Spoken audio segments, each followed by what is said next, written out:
सभी को नमस्कार। कृष्णा क्लासेस यूट्यूब चैनल पर मैं मनदीप कुदारा आप सभी का स्वागत करता हूं।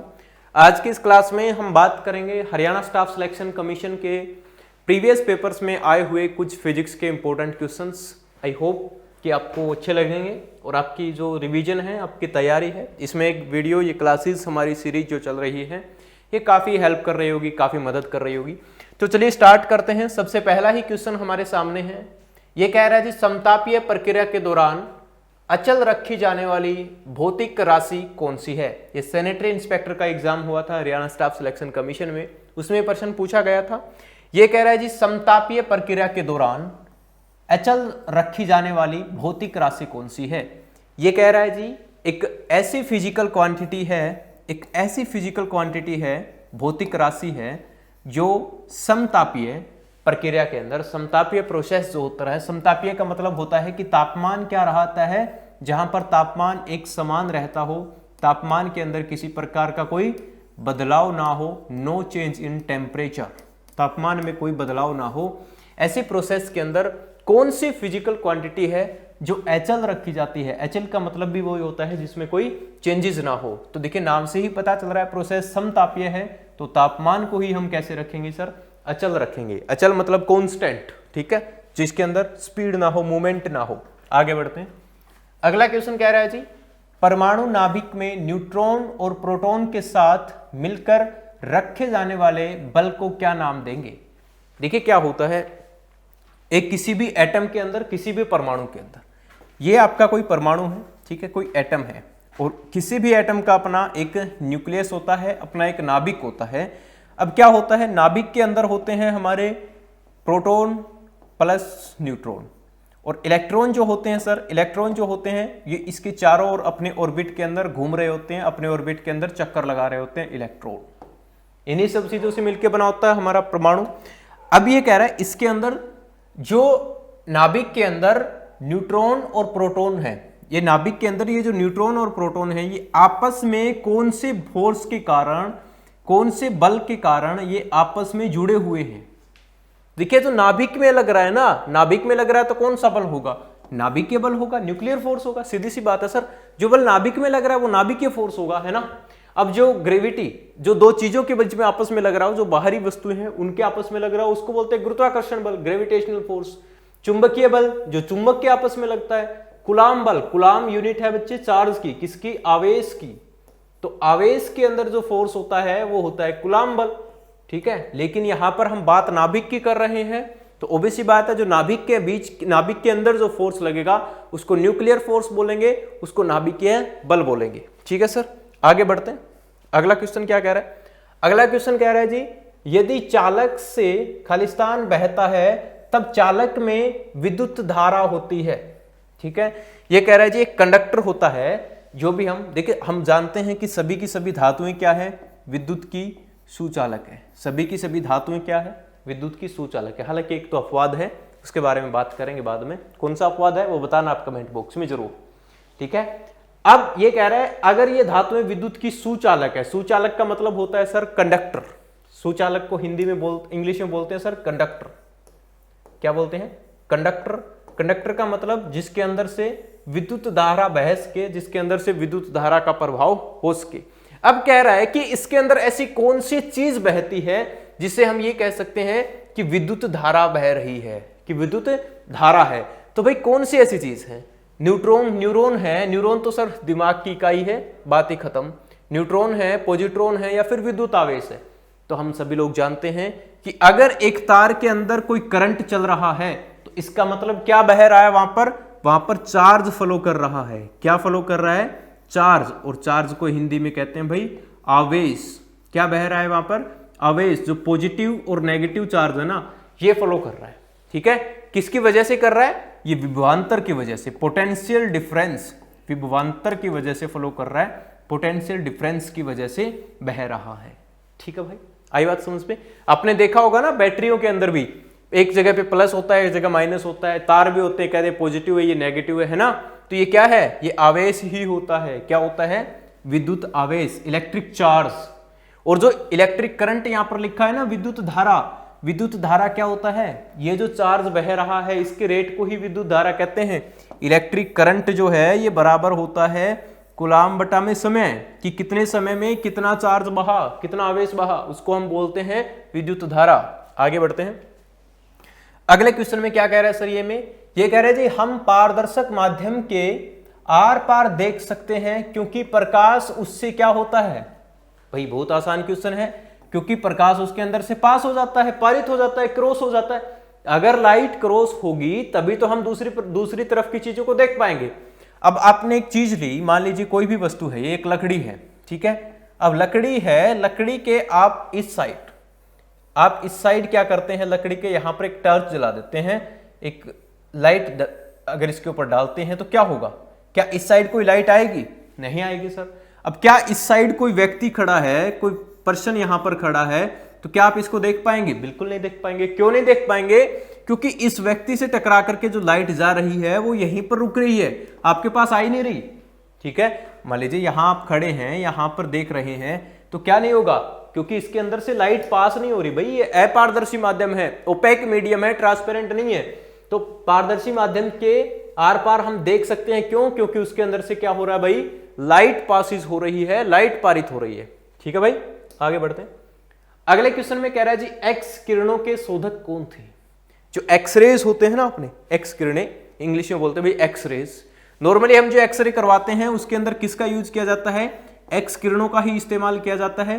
और एक्सरे का कहां इस्तेमाल करते हैं हम लोग, हमारे शरीर के स्केलेटन का पता लगाने के लिए, बोन्स का, हड्डियों के अंदर कोई दिक्कत तो नहीं है, हड्डियों के स्ट्रक्चर के अंदर किसी प्रकार की कोई समस्या तो नहीं है, इसका पता लगाने के लिए हम यूज करते हैं एक्स रेज का, एक्स किरणों का। अब ये कह रहा है एक्स किरणों की खोज किसने की थी, तो एक्स किरणों की खोज की थी WC रोंटगन ने, और इनको रोंटगन रे भी बोला जाता है, रोंटगन किरणें भी बोला जाता है। और इन्हीं के आविष्कार से, क्योंकि जब एक्सरेज की खोज हुई तो मेडिकल साइंस के अंदर, चिकित्सा विज्ञान के अंदर बहुत बड़ी एक क्रांति आई थी, क्योंकि शरीर के अंदर की चीजों का पता लगा सकते थे हम चीरफाड़ किए बिना कुछ चीरफाड़ किए, हम सिर्फ और सिर्फ रेज की वजह से, किरणों की वजह से हम शरीर के अंदर का पता लगा सकते हैं। और इसीलिए एक्स किरणों की खोज के लिए इनको नोबेल पुरस्कार भी दिया गया, इनको नोबेल प्राइज भी दिया गया, ठीक है। नोबेल प्राइज, नोबेल पुरस्कार दिया गया, किसकी वजह से दिया गया, एक्स किरणों के खोज के कारण। किसको, रोंटगन साहब को। आगे बढ़ते हैं। अगला क्वेश्चन कह रहा है सर मानव नेत्र वस्तुओं को देखने के लिए प्रकाश का उपयोग करते हैं क्योंकि उसकी संरचना में खालिस्तान होता है। ये कह रहा है जी ह्यूमन आई जो है, मानव आंख, ये चीजों को देखने के लिए किसका इस्तेमाल करते हैं, प्रकाश की किरणों का। क्योंकि लाइट होगा तभी हम चीजों को देख पाएंगे, अगर लाइट नहीं है, प्रकाश नहीं है, तो हम किसी भी वस्तु को, किसी भी चीज को, ऑब्जेक्ट को नहीं देख सकते। अब ये कह रहा है जी मानव आंख के अंदर ऐसी कौन सी चीज है जो लाइट को अपने आप इकट्ठा करती है, इमेज बनाती है, फिर दिखाती है। तो ऐसी कौन सी संरचना है, किस संरचना के ऊपर है, तो हम सभी लोग जानते हैं कि मानव आंख के अंदर ना ही तो कोई प्रिज्म है, ना कोई स्लेब है, ना कोई दर्पण है। मानव आंख के अंदर क्या है, एक लेंस है जो लगभग उत्तल लेंस जैसा है। जो भी लाइट आती है टकरा करके इनको रेटिना के ऊपर, ये रेटिना है, ठीक है, ये रेटिना है, ब्लैक कलर का होता है वैसे रेटिना, मैंने ग्रीन बना दिया है ना, यहां पर टकराती है और वस्तु की क्या बनती है सर, इमेज बनती है। वस्तु का क्या बनता है, वस्तु का प्रतिबिंब बनता है, और इसी प्रतिबिंब की वजह से चीजें हमें दिखाई देती है। राइट, आगे बढ़ते हैं। अगला क्वेश्चन कह रहा है जी किसी वस्तु को अवतल दर्पण के मुख्य अक्ष रेखा पर इसकी फोकस लंबाई से 2 गुने से अधिक दूरी पर रखा जाता है तो दर्पण के द्वारा बनाई गई छवि को कैसे वर्णित किया जा सकता है। स्टेनो के एग्जाम में प्रश्न आया हुआ है। ये कह रहा है सर एक अवतल दर्पण है हमारा, कनकेव मिरर है, ठीक है। ये हुआ बच्चे आपका अवतल दर्पण। इसके एक साइड में क्या होता है बच्चे, पेंट। दर्पण के एक साइड में पेंट किसका क्या होता है, बताओ शाबाश कमेंट करके। ये हुई हमारी मुख्य अक्ष, प्रिंसिपल एक्सिस, मुख्य अक्ष। इसी के ऊपर वस्तु को रखते हैं, इसी के ऊपर इमेज बनती है। अब ये कह रहा है इसकी फोकस लंबाई से 2 गुने से अधिक दूरी पर, ठीक समझते हैं। यहां पर हुई इसकी फोकस लंबाई, और फोकस लंबाई से 2 गुना, फोकस लंबाई से 2 गुना क्या होता है, सेंटर ऑफ कर्वेचर, वक्रता केंद्र होता है, ठीक है।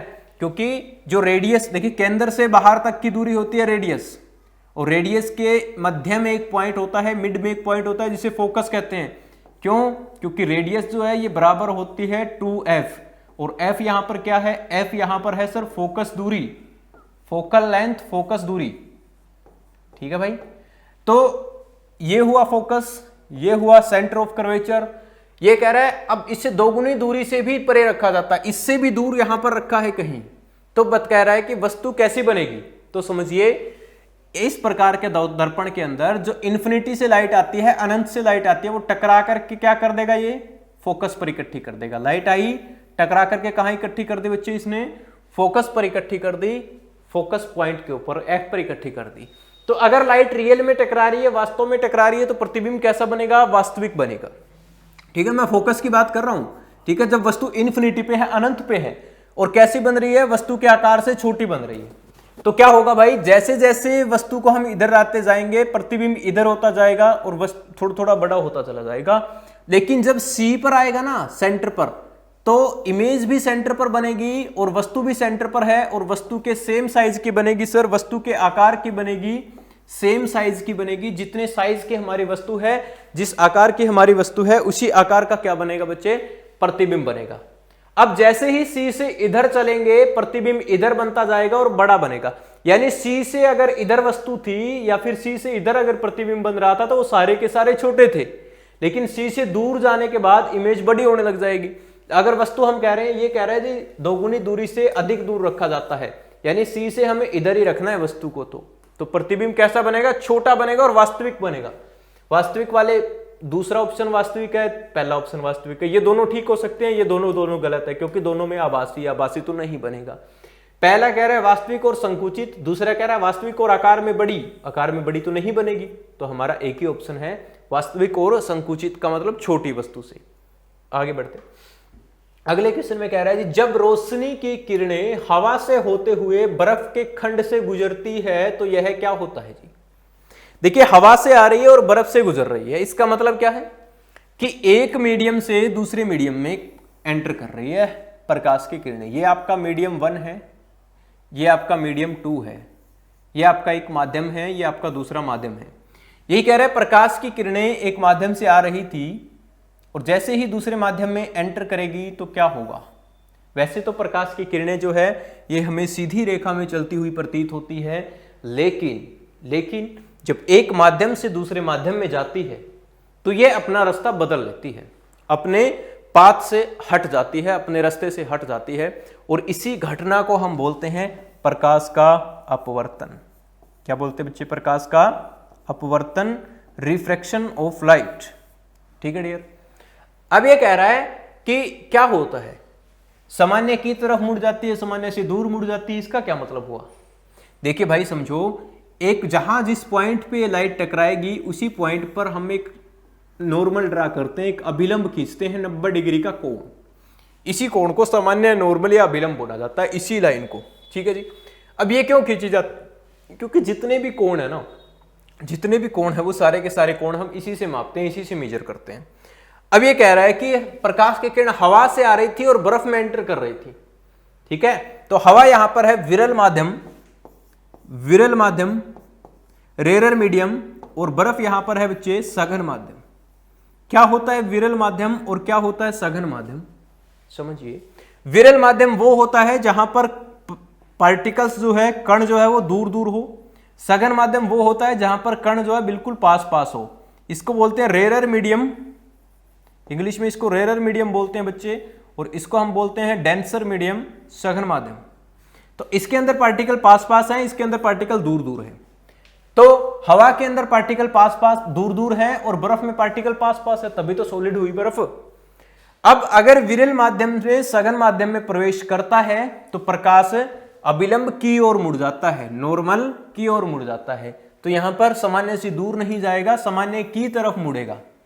क्या होगा? सामान्य की तरफ मुड़ेगा, और सामान्य की तरफ मुड़ेगा तो सी ऑप्शन कट गया, ए ऑप्शन कट गया। ठीक है, तो प्रकाश की लाइट क्या हो जाएगी? ये इधर सीधी न जाकर के ये अभिलंब की ओर मुड़ जाएगी। पहली बात तो ये ठीक है जी। दूसरी बात कह रहा है कि एक कह रहा है जी गति में धीमी हो जाती है, यानी उसकी स्पीड स्लो हो जाती है। दूसरे में कह रहा है गति बढ़ जाती है। तो इसको भी समझते हैं कि जब पार्टिकल दूर दूर थे, जब यहां पर एक यहां पर था, एक यहां पर था, एक यहां पर था, और कोई चीज जा रही थी, तो इसको जाने में कोई दिक्कत नहीं है क्योंकि यहां पर भीड़ भाड़ नहीं है। लेकिन जैसे ही पार्टिकल इकट्ठे हुए, पार्टिकल एक दूसरे के पास ऐसे है, और जब ये जा रही है तो इसको इधर उधर हट के जाना पड़ेगा। तो भीड़ में जब जाएंगे तो स्पीड कम होगी, तो गति क्या हो जाती है जी, धीमी हो जाती है। बी ऑप्शन राइट हो जाएगा। आगे बढ़ते हैं। अगले क्वेश्चन में क्या कह रहे हैं, एक वस्तु को 40 सेंटीमीटर वक्रता त्रिज्या वाले उत्तल दर्पण के सामने 30 सेंटीमीटर की दूरी पर रखा जाता है। कोटेशन संकेत रीति में प्रतिबिंब की दूरी v और आवर्धन m क्रमशः क्या होंगे। यह कह रहा है कि एक दर्पण है हमारा उत्तल दर्पण, ठीक है सर। कैसा है, उत्तल दर्पण। पहले तो इस दर्पण को ही देख लेते हैं कैसा होता है। ये होता है सर इस प्रकार का दर्पण होता है। इसके यहां पर इस एरिया में क्या होता है सर, पेंट। क्या क्या होता है, पेंट क्या होता है, पॉलिश की होती है। अब ये कह रहा है इसकी वक्रता त्रिज्या 40 सेंटीमीटर थी, यानी कि इसकी रेडियस कितनी है जी, 40 सेंटीमीटर। रेडियस कितनी है, 40 सेंटीमीटर रेडियस है, तो इसकी फोकस दूरी कितनी हो जाएगी, तो स्मॉल f की वैल्यू क्या हो जाएगी सर, 20 हो जाएगी, आधी होती है। अब ये 20 पॉजिटिव लेके नेगेटिव, तो इस साइड जो भी वैल्यू होगी वो पॉजिटिव, इस साइड जो भी वैल्यू होगी वो नेगेटिव, है कि नहीं। तो ये होगा 20 सेंटीमीटर हमारा पॉजिटिव, ठीक है। फोकस दूरी तो आ गई। आगे कह रहा है जी उत्तल दर्पण के सामने 30 सेंटीमीटर की दूरी पर रखा जाता है। तो वस्तु को हम इधर तो रखेंगे नहीं, इधर रखेंगे तो पॉलिश है, हम वस्तु को रखेंगे दूसरी साइड, इस साइड। कितनी दूरी पर रखेंगे भाई, तो इसको हम रखेंगे 40 सेंटीमीटर की दूरी पर। कितनी दूरी पर रखेंगे, 40 सेंटीमीटर, ठीक है। यह है वस्तु की दूरी, और वस्तु की दूरी को लिखते हैं u से। इसकी वैल्यू पॉजिटिव लिखे के नेगेटिव, तो इसकी वैल्यू क्या आ जाएगी, माइनस का 40 सेंटीमीटर। क्या आ जाएगी, माइनस का 40 सेंटीमीटर।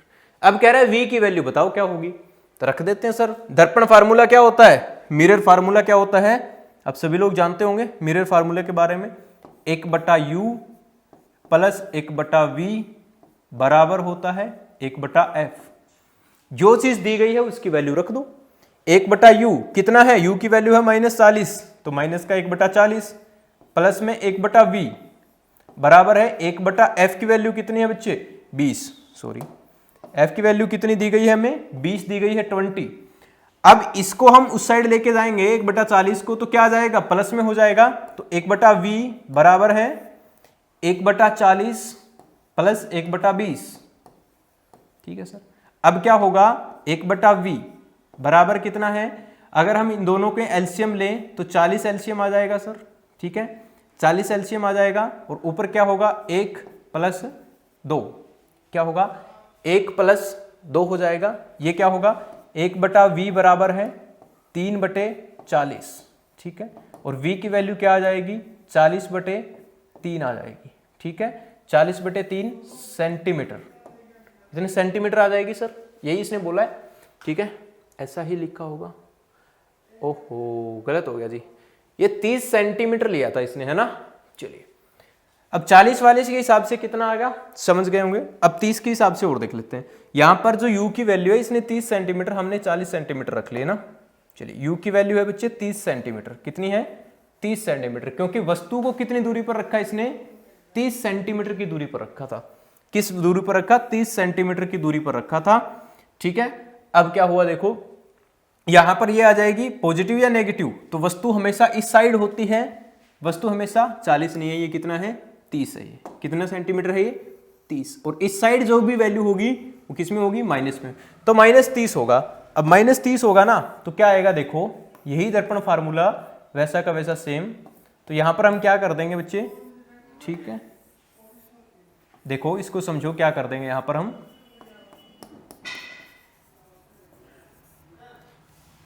इसके अंदर हम फार्मूला रखाएंगे 1/u प्लस 1/v बराबर 1/f, ठीक है। 1/u का मतलब है u माइनस का 30, तो माइनस का 30 रख दिया। 1/v हमें नहीं दिया, प्लस 1/v के रख देंगे। फोकस दूरी कितनी है, 20 सेंटीमीटर है, प्लस है कि माइनस है, प्लस है, तो 1/20 रख देंगे। अब इसको हम इधर लेके जाएंगे, प्लस का हो जाएगा, तो 1/v बराबर है 1/30 प्लस 1/20। 1/v बराबर है सर, इन दोनों का एलसीएम हम लेंगे तो 60 आ जाएगा, 30 दूनी 60 प्लस 20 30 60, ये आ जाएगा बच्चे 5/60, काटोगे आ जाएगा 12 पर, तो 1/v बराबर है 12। ठीक है, सॉरी 1/v बराबर है 1/12 और v की वैल्यू आ जाएगी 12, ऊपर चला जाएगा तो कितना आ जाएगा 12 सेंटीमीटर। तो जिसमें 12 सेंटीमीटर वो ऑप्शन हो सकता है हमारा, ये हो सकता है, ये हो सकता है, ये ऑप्शन नहीं हो सकता, ये नहीं हो सकता। अब और समझिए इसके अंदर क्या है, ये कह रहा है कि यहां पर इसने इसका आवर्धन दिया है कि m की वैल्यू क्या होगी, m की वैल्यू नेगेटिव होगी या फिर पॉजिटिव होगी, क्या होगी। तो दर्पण के अंदर एक सूत्र होता है भाई, क्या होता है, ये होता है मैग्निफिकेशन जो है ये बराबर है -v/u, -v/u। इनकी वैल्यू पुट कर दो, v की वैल्यू क्या है, v की वैल्यू है जी हमारी 12 सेंटीमीटर, रख दी हमने 12 सेंटीमीटर। ठीक है सर, उसके बाद u की वैल्यू क्या है -30 सेंटीमीटर। अब देखो माइनस माइनस क्या हो जाएगा प्लस, तो 12/30 आ गया। अब इसको हम कैंसिल आउट करेंगे तो 0 पॉइंट क्या आ जाएगा 4 आ जाएगा, तो आपका सी वाला ऑप्शन है वो सही हो जाएगा, है कि नहीं। आगे बढ़ते हैं, अगला क्वेश्चन है हमारा, इसके अंदर क्या कह रहा है, ये कह रहा है जी 12 किलोग्राम द्रव्यमान की एक वस्तु पर कार्य करने के लिए जो एक बल लगाया गया और उस बल ने इसकी गति को 2 मीटर प्रति सेकंड से बढ़ा करके 6 मीटर प्रति सेकंड कर देता है, तो बल के द्वारा किया गया कार्य क्या होगा। ये कह रहा है जी एक 12 किलोग्राम द्रव्यमान की वस्तु थी, मास इसका था सर 12 किलोग्राम 12 केजी। अभी कह रहे हैं 12 केजी द्रव्यमान की एक वस्तु पर कार्य करने के लिए एक फोर्स लगाया गया। क्या लगाया गया, एक फोर्स लगाया गया। ये लो सर, इसके ऊपर हमने फोर्स लगा दिया, कितना, और उस फोर्स ने इसकी स्पीड को बढ़ा दिया, इसकी गति को बढ़ा दिया सर, और इसकी गति को बढ़ाकर 2 मीटर प्रति सेकंड थी और 6 मीटर प्रति सेकंड कर दिया। ठीक है जी, तो इसकी इनिशियल जो गति थी वो थी हमारी 2 मीटर प्रति सेकंड, क्या थी 2 मीटर प्रति सेकंड, और इसने इसको बढ़ा करके इसको कर दिया जी 6 मीटर प्रति सेकंड। क्या कर दिया, 6 मीटर प्रति सेकंड कर दिया। अब ये कह रहा है जी इस बल ने इसके ऊपर कितना काम किया, कितना इसने इसके ऊपर वर्क किया। ठीक है, तो बल कितना लगा इसके ऊपर बल लगने के लिए हमारा क्या होता है, मास गुणा में एक्सेलरेशन। फोर्स कितना लगा, सबसे पहले तो हमें ये पता होना चाहिए कि इसके ऊपर फोर्स कितना लगाया गया। तो अब देखिए ये है 2 से बढ़ा के कर दिया 4, तो एक्सेलरेशन की वैल्यू क्या आएगी, एक्सेलरेशन की वैल्यू होती है एक्सेलरेशन यानी कि त्वरण। त्वरण कितना होता है सर, त्वरण होता है किसी भी वस्तु की वेलोसिटी के अंदर कितना परिवर्तन हुआ और किस रेट से परिवर्तन हुआ। तो कितना हुआ सर, फाइनल 6 से 2 हो गई, 6 - 2, एक्सेलरेशन की बात कर रहे थे ना हम, त्वरण की बात कर रहे थे, क्या हो गई सर 6 - 2, 6 - 2 हो गई। कितना समय लगा, समय भी नहीं दिया गया, लेकिन इसके अंदर चेंज हो गया। ठीक है, कितना चेंज हो गया, ये 4 मीटर प्रति सेकंड हो गया सर, क्या हो गया 4 मीटर प्रति सेकंड हो गया।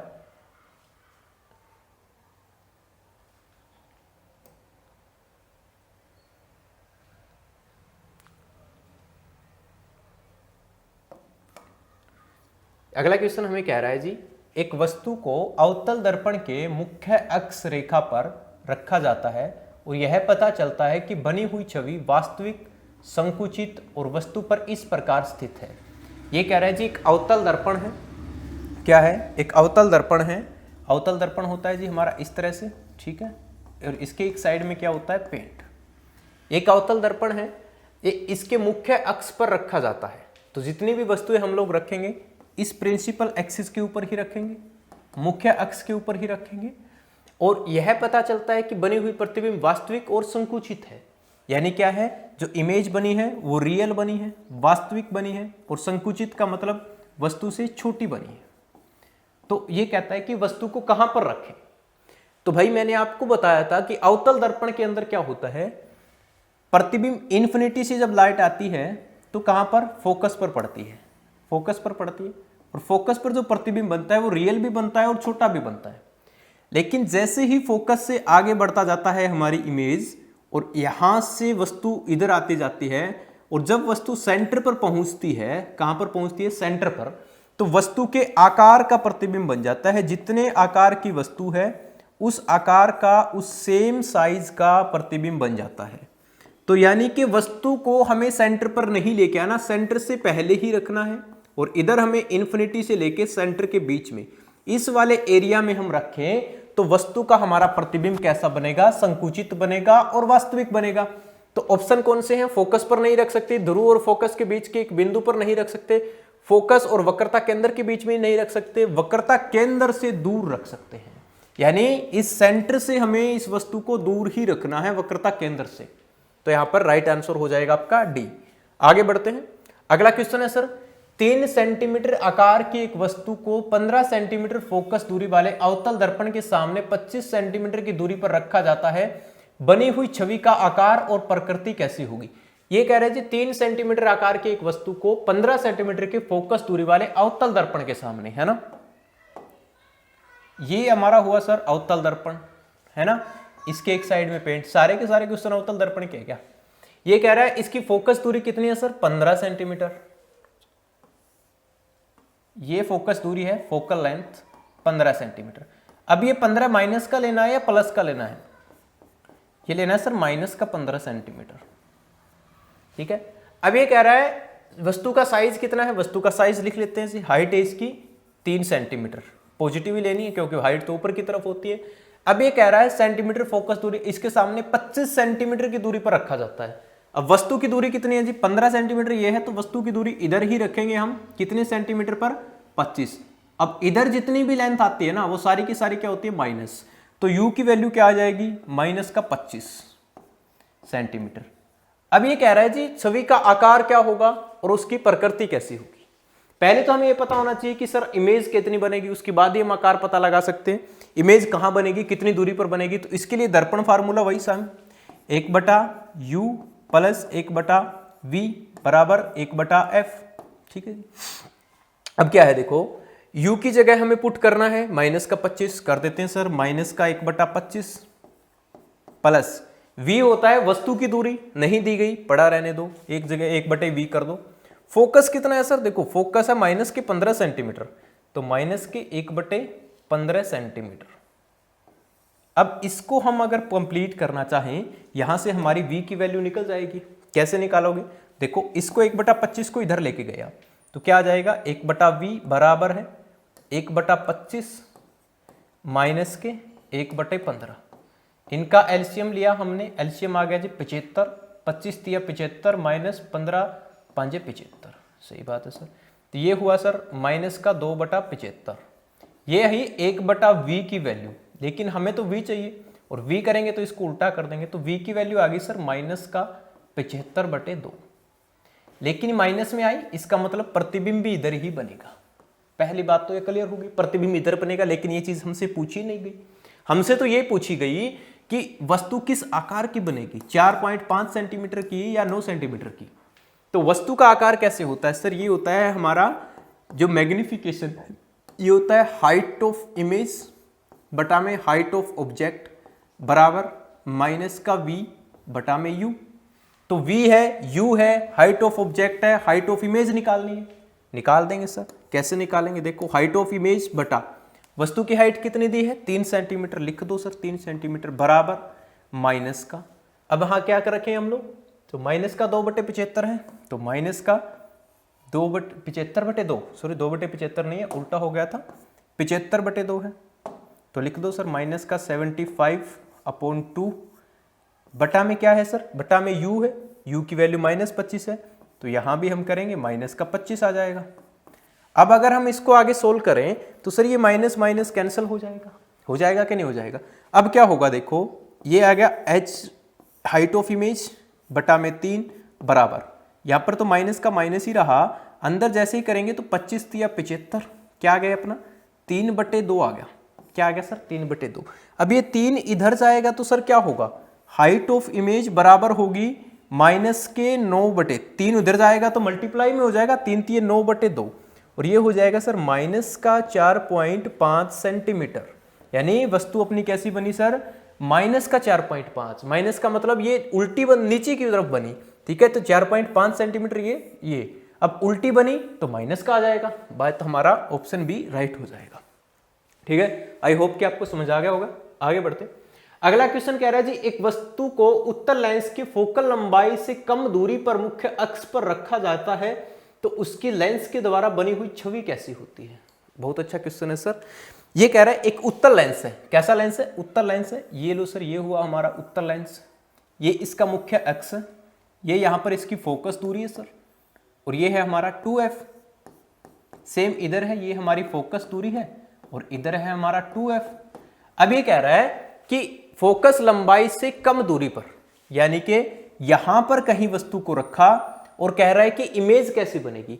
तो सर जब वस्तु को इन्फिनिटी पर रखा था तो इमेज बन रही थी फोकस पर, जब अनंत पर रखा था तो प्रतिबिंब बन रहा था फोकस पर। लेकिन जैसे जैसे हम वस्तु को पास लाते गए, एक समय ऐसा आया कि वस्तु हमारी फोकस पर पहुंची और इमेज हमारी बन गई कहां? अनंत पर। कहां बन गई? अनंत पर। अब अनंत से आगे कोई जगह हो नहीं सकती, तो जब वस्तु फोकस पर होती है उत्तल लेंस में तो प्रतिबिंब बनता है अनंत पर, इन्फिनिटी पर। लेकिन हमने तो वस्तु को फोकस से और भी आगे ले आए, फोकस से और भी आगे ले आए, तो अब फोकस से आगे यानी फोकल लेंथ पर कहीं भी वस्तु रखी है तो आगे जाने की कोई जगह नहीं है, क्योंकि इन्फिनिटी अनंत लास्ट होता है। तो प्रतिबिंब कहां बनेगा? इसी साइड बनेगा। तो लाइट जा रही है इस दिशा में, प्रतिबिंब बन रहा है अपोजिट दिशा में। तो ये इमेजिनरी होता है, ये आभासी होता है। तो ये हुआ आभासी, ये हुआ आभासी। ये दोनों ऑप्शन हमारे डिस्कशन से बाहर। अब छोटा बनेगा कि बड़ा बनेगा? तो यहां वस्तु अगर होती है तो प्रतिबिंब कैसा बनता है सर? बड़ा बनेगा, तो आकार में बड़ी बनेगी। ठीक है सर, आगे बढ़ते हैं। अगला क्वेश्चन कह रहा है 400 ग्राम की एक गेंद खुरदरी सतह पर 4 मीटर प्रति सेकंड की गति से सीधी रेखा में गतिमान होती है। यह 2 सेकंड में रुक जाती है। गेंद की गति के विपरीत लगने वाले बल की मात्रा क्या होगी? यह कह रहा है जी एक 400 ग्राम की वस्तु है, वस्तु का द्रव्यमान है कितना? 400 ग्राम। कितना है बच्चे?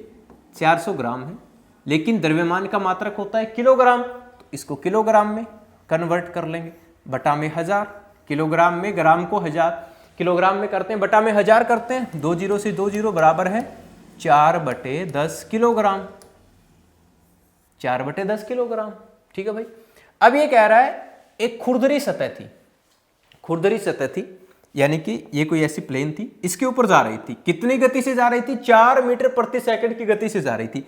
इसकी u की वैल्यू हो जाएगी 4 मीटर प्रति सेकंड, यानी इसका आरंभिक वेग था 4 मीटर प्रति सेकंड, लेकिन 2 सेकंड के बाद रुक गई। टाइम लगा 2 सेकंड, रुक गई, मतलब इसकी फाइनल वेलोसिटी क्या हो गई? 0। यही हुआ ना, इससे जा रही थी, 4 से जा रही थी और 2 सेकंड के बाद रुक गई ये। अब कह रहा है जो बल लगा वो बल कितना लगा? तो फोर्स होता है भाई मास गुणा में एक्सेलरेशन, द्रव्यमान गुणा में त्वरण, ये होता है इसका बल।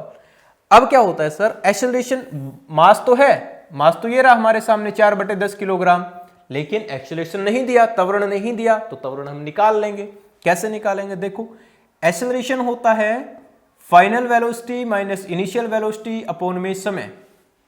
ठीक है, यानी कि अंतिम वेग और आरंभिक वेग में डिफरेंस बटा में जितना समय लगा, इसी को एक्सेलरेशन बोलते हैं। अंतिम वेग हमारा 0 है, 0 रख दिया। आरंभिक था 4 मीटर प्रति सेकंड, 4 लिख दिया। समय लगा 2 सेकंड, तो -4/2, जैसे ही इसको कैंसिल आउट करेंगे ये आ गया -2 मीटर प्रति सेकंड। आ गया सर? यहां पर ये वैल्यू आई माइनस की, और जब एक्सेलरेशन माइनस होता है इसका मतलब क्या हो रहा है? रिटार्डेशन हो रहा है, मंदन हो रहा है।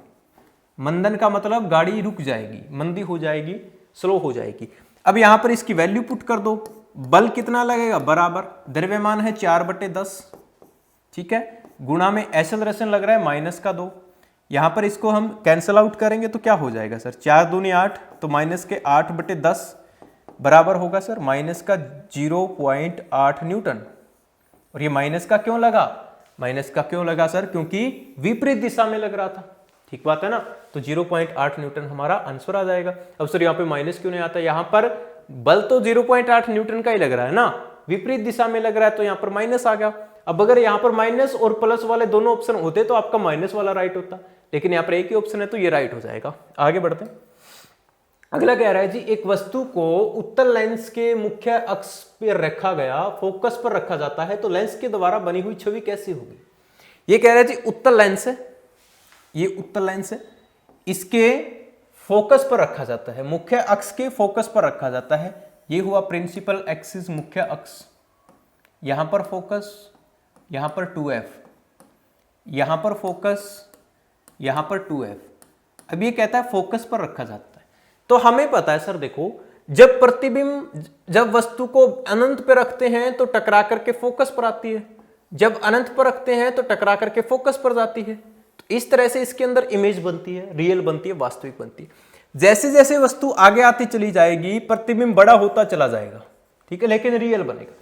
एक समय ऐसा आएगा जब वस्तु फोकस पर होगी तो प्रतिबिंब कहां बनेगा, प्रतिबिंब अनंत पर बनेगा सर। कहां बनेगा, अनंत पर बनेगा, और बहुत बड़ा बनेगा और वास्तविक बनेगा, ठीक है। अब यहां पर जैसे ही फोकस से आगे आएंगे ना तब आभासी बनेगा, लेकिन फोकस पर, तो जब वस्तु फोकस पर हो उत्तलैस में तो प्रतिबिंब अनंत पर बनता है। वास्तविक, वास्तविक का मतलब है सर रियल बनता है, वास्तविक रियल बनता है, और रियल प्रतिबिंब उल्टा होता है, और सबसे बड़ा लार्जेस्ट बनता है। इससे बड़ा प्रतिबिंब इस लेंस के अंदर बन ही नहीं सकता। तो क्या होगा सर, वास्तविक और अधिक बड़ी। ये वाला ऑप्शन आपका क्या हो जाएगा, सही हो जाएगा, राइट हो जाएगा। आगे बढ़ते हैं, अगला क्वेश्चन हमें क्या कह रहा है। अगला क्वेश्चन कह रहा है सर, जब प्रकाश की किरण हवा से होती हुई अपवर्तनांक सूचकांक 2.0 वाले माध्यम से गुजरती है तो यह क्या हो जाता है। देखिए क्या कह रहा है, यह कह रहा है एक वस्तु है जो हवा से 2.0 वाले रेफ्रेक्टिव इंडेक्स, रेफ्रेक्टिव इंडेक्स का मतलब क्या है सर, रेफ्रेक्टिव इंडेक्स का मतलब है 2.0 है। यानी कि देखिए हवा का क्या होता है, हवा का होता है 1, ठीक है, 1 पॉइंट कुछ होता है, न्यूमेरिकल के लिए 1 मान लेते हैं, एक निर्वात का होता है। अब ये कहता है 1/2, ठीक है, 2 पॉइंट, यानी कि हवा से 2 गुना है, ठीक है। यहां पर हवा का 1 है तो इस माध्यम का क्या है, 2 है। माध्यम का कोई भी माध्यम हो, अगर इसका अपवर्तनांक हवा से ज्यादा है इसका मतलब ये सघन है, जितना ज्यादा है उतना ज्यादा सघन है, डेंसर है। तो कितना सघन है भाई, 2 गुना सघन है, ठीक है। अब 2 गुना सघन है तो इसकी स्पीड आधी हो जाएगी, क्योंकि जितना सघन माध्यम होगा स्पीड उतनी ही क्या होगी, उतनी ही कम हो जाएगी। जितना सघन माध्यम और स्पीड उतनी ही कम, जितना विरल माध्यम स्पीड उतनी ही ज्यादा। सबसे विरल होता है निर्वात, तो निर्वात में सबसे अधिक होती है, उसके बाद आती है हवा, उसके बाद आता है पानी, इस तरह से चीजें चलती जाती है। तो जितना सघन माध्यम स्पीड उतनी ही कम, और कितना सघन है, 2 गुना सघन है तो स्पीड भी 2 गुनी कम हो जाएगी। तो कितनी हो जाएगी, वैसे नॉर्मली बात करें हवा के अंदर होती है 3 × 10⁸ मीटर प्रति सेकंड, लेकिन ये तो कह रहा है 2 गुना सघन है, 2 गुना सघन है तो स्पीड आधी हो जाएगी, 2 से भाग दे दो तो क्या आ जाएगी 1.5 × 10⁸ मीटर प्रति सेकंड। तो ये कहां पर है 1.5, यहां पर है, यहां पर है, यहां पर तो है ही नहीं कोई, ठीक है। ये दोनों डिस्कशन से बाहर, ये वाले ऑप्शन तो डिस्कशन से बाहर हो गए। अब ये 2 बच गए। अब इन दोनों के अंदर क्या होता है, एक कह रहा है जी सामान्य की तरफ मुड़ जाएगी, एक कह रहा है सामान्य से दूर चली जाएगी। तो थोड़ी देर पहले ही हम लोगों ने इस चीज के ऊपर बात की थी कि सर क्या होता है जब प्रकाश की किरण एक माध्यम से दूसरे माध्यम में जाती है, ये तो किससे जा रही है, हवा से सघन में जा रही है। तो विरल से जब सघन में जाती है, रेरर टू डेंसर जाती है, तो क्या होता है, अभिलंब की ओर मुड़ जाती है, अभिलंब की ओर मुड़ जाती है। अभिलंब को ही इसने क्या लिखा, सामान्य लिखा, तो अभिलंब की तरफ मुड़ जाएगी। तो ए ऑप्शन राइट हो जाएगा। आगे बढ़ते हैं, अगला क्वेश्चन कह रहा है जी 2 सेंटीमीटर आकार वाली एक वस्तु को 15 सेंटीमीटर फोकस दूरी वाले अवतल दर्पण के सामने 25 सेंटीमीटर की दूरी पर रखा गया है, तो वस्तु की छवि का आकार और उसकी प्रकृति कैसी होगी। सेम क्वेश्चन है सर जो थोड़ी देर पहले ही हम लोग करके आए थे, बस उसमें क्या था, उसमें न्यूमेरिकल वैल्यूज अलग अलग थी। दर्पण कौन सा है, अवतल है, तो ये लो सर अवतल दर्पण हुआ ऐसा। ये कह रहा है वस्तु का आकार 2 सेंटीमीटर, तो हाइट ऑफ ऑब्जेक्ट हमने लिख लिया 2 सेंटीमीटर। ये कह रहा है वस्तु को 15 सेंटीमीटर फोकस दूरी है, तो इसकी फोकस दूरी इधर होगी, तो माइनस की 15 सेंटीमीटर रख ली हमने। तो फोकस दूरी को रख लिया हमने माइनस का 15 सेंटीमीटर। वस्तु कहां पर रखी, वस्तु रखी 25 सेंटीमीटर, वस्तु रखी सर इस साइड है तो माइनस का 25 हो जाएगा। तो u की वैल्यू भी हमने क्या रख दी भाई, माइनस का 25 सेंटीमीटर, ठीक है। अब u की वैल्यू, v की वैल्यू निकाल ली है हमें, तो v की निकाल लेंगे, 1/u प्लस 1/v बराबर 1/f। तो इसमें क्या होगा, जो वैल्यू दी गई है पुट कर दो, 1/25 किस चीज का है, माइनस का है, प्लस 1/v नहीं दिया बराबर 1/f किस किस का है, माइनस का है, तो माइनस का 1/15। इसको सोल्व करेंगे, ये पूरा माइनस में है, इसको इधर लेके जाएंगे, ये प्लस में हो जाएगा।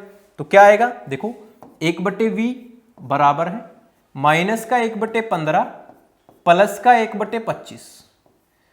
अब इसको सोल्व करेंगे तो इसका एलसीएम आ जाएगा 75 75, ये आ जाएगा जी माइनस का 5 प्लस में 3, 25 3 75। तो ये आ गई सर वैल्यू 1/v की, ये वैल्यू आ गई माइनस का 2/75।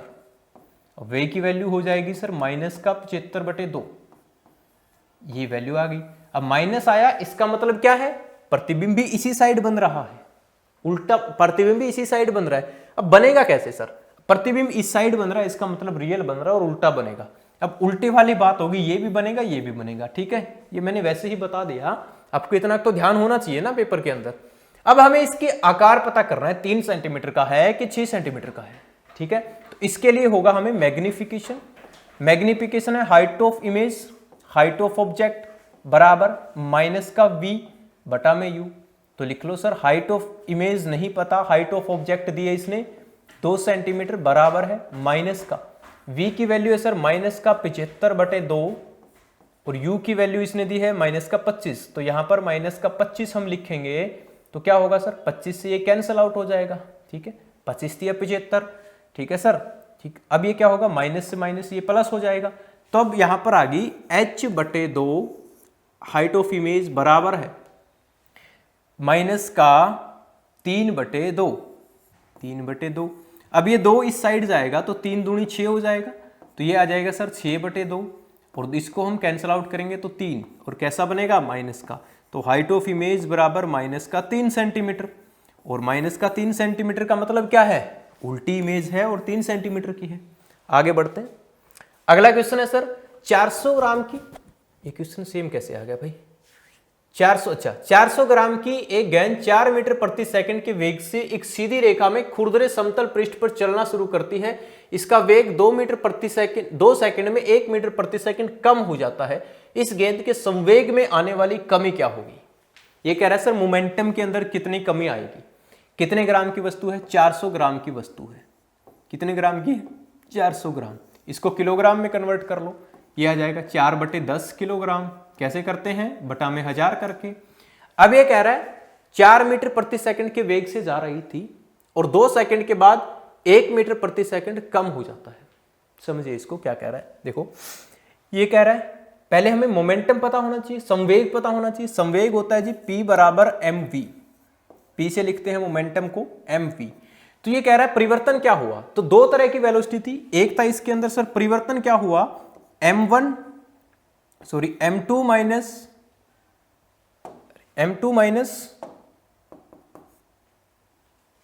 इसको कंप्लीट ही करता हूं।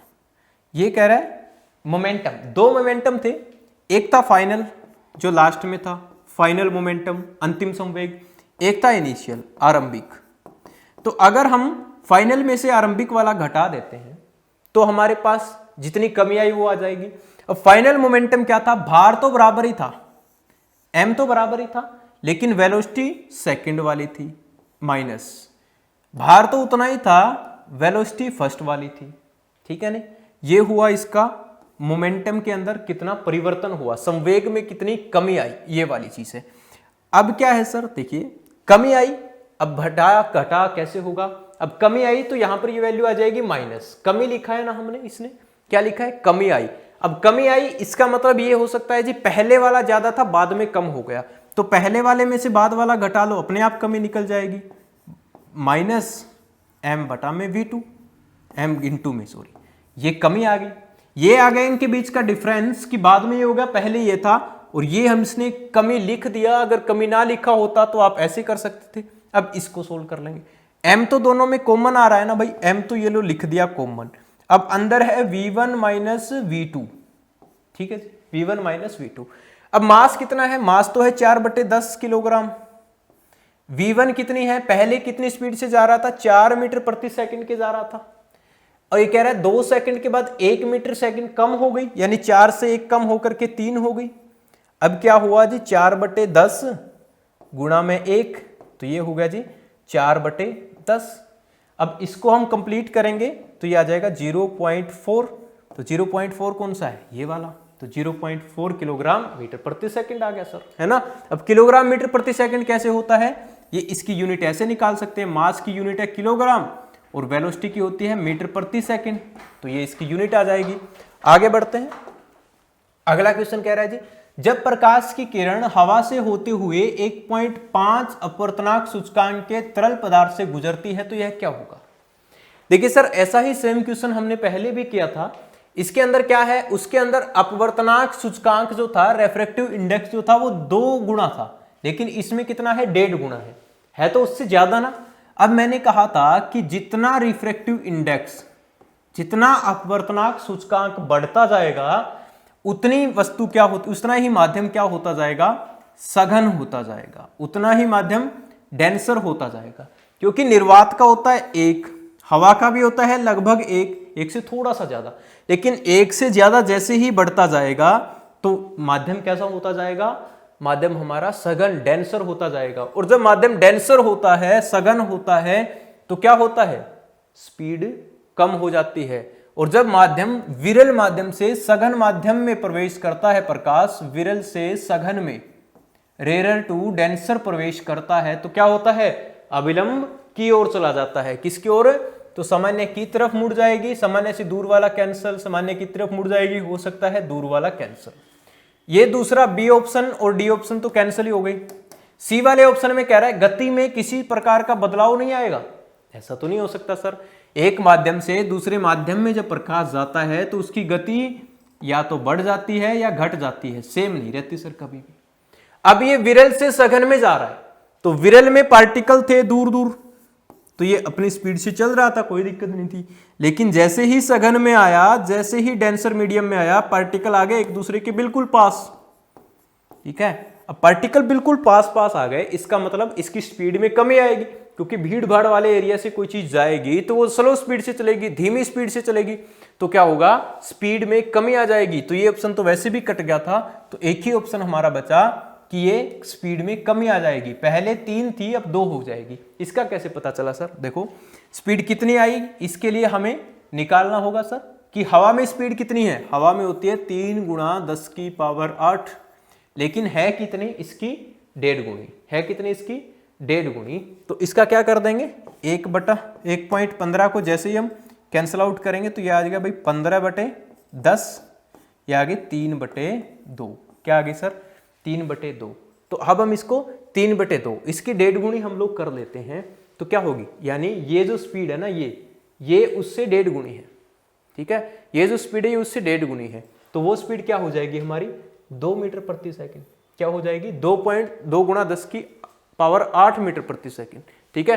3 का ये क्या हो जाएगा, 2 हो जाएगा, यानी 3 जो है ये 2 का क्या है, ये देखो 3 जो है 3/2 आया था ना, यानी कि 3 और एक वैल्यू हो जाएगी 2, तो दूसरी हमने 2 रख दी, ठीक है। ये तो आप लोग मैथ में पढ़ते ही हो, अगर एक वैल्यू 3 है तो दूसरी वैल्यू क्या हो जाएगी, 2 हो जाएगी। क्यों, क्योंकि ये 1.5 गुना है, ठीक है, 1.5 गुना है। तो ये थे सर कुछ हमारे क्वेश्चंस जो HSSC Haryana staff selection commission में पूछे गए थे। आई होप कि आपको समझ आए होंगे। फिर मिलते हैं एक नई क्लास के साथ। Thank you so much, bye bye, take care.